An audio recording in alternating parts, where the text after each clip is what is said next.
Hey everybody, Charlie Chedester at Midwest Family Lending. It's good to be back. We're going to talk about learning to earn the value of good grades. And specifically for you freshmen and sophomores, this is the key time for you to get your grades as high as possible. Not everybody's perfect. You're not going to get a 4-point. And if you do, that's great. But do the best you can. If you're a C student, strive for B's. If you're a B student, strive for A's. If you're an A student, start taking early college classes.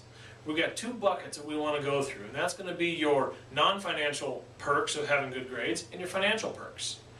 So the first one, we're going to look at non-financial. You got to participate in the extracurricular activities that you want to do. A lot of them have those limits you got to have for a certain grade point.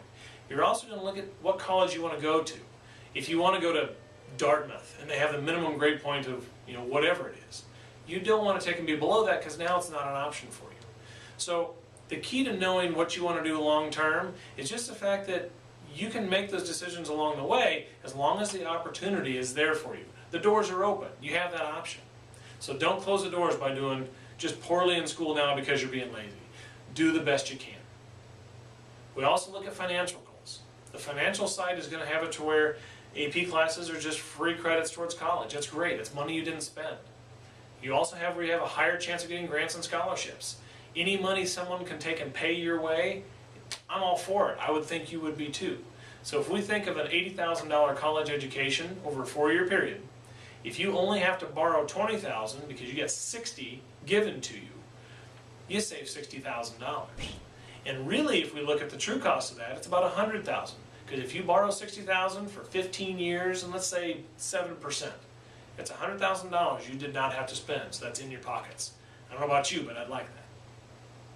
So just as important as having your grades high so you can get grants and scholarships and reduce the amount of money you have to pay for college, therefore basically putting money in your pocket, having that college education or further education compared to the high school diploma, the studies show you get about a 70% bump in pay. Now, let's put those numbers into dollars. If you have a high school graduate get a $25,000 per year job, that means a college graduate is going to have around $40,000 per year. Now those are gross numbers, so what does that mean for you to spend money each month on things you want to spend it on? Well, high school graduate, $25,000 a year, after taxes, which is your net, you're going to get about $1,800 in your pocket. So that's the cash you get to do what you want.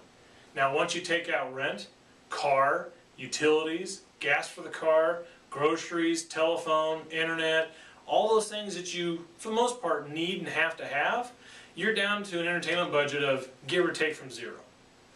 So you don't have a whole lot to go on. You're not buying all the nice shiny stuff, you're not doing all those things. And if that's what you want to do, that's fine. But you're not leaving yourself many choices. You're not saving, you're not investing, you're living paycheck to paycheck.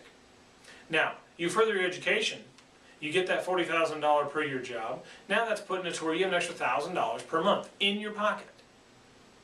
That's a big difference. Now, what are you spending on? What are you saving on? What are you investing in? Who do you donate to?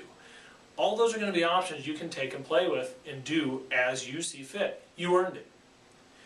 What I don't want to see is I don't want to see, as a freshman, sophomore, you basically put the screws to yourself because you didn't get very good grades the first 2 years, and then you go to be a junior and say, hey, this is where I want to go. This is what I want to do. So as freshman, sophomore, 14, 15, 16 years old, I'm sure you don't know what you want to do and how you want to do it, and that's okay. But if you get poor grades and you have potential to do a lot better, you're making it really hard come your junior and senior year so you can get the good grades, get to the school you want to go to, and accomplish the goals you have set for yourself.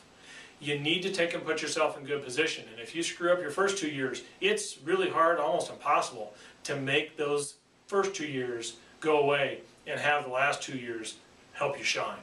You need good grades those first 2 years, so when you do decide what you want to do, where you want to do it, how you want to do it, and all those details on your life coming up, you need to have good grades all the way across the board. So don't pigeonhole yourself. I want you to have fun. I want you to experience everything you can experience for sports, extracurriculars, anything you can come up with, but I want to see you do good grades. Do the best you can, take as many courses as you can, expand your mind so you can see what's out there. What do I want to do? And when you decide, you have all those doors opened onto you. And you can make whatever decisions you want to get the job you want, the income you want, and the lifestyle that you want. Everything can be done. You just have to choose whether you're going to put the time and effort in to do it. We'll see you next time.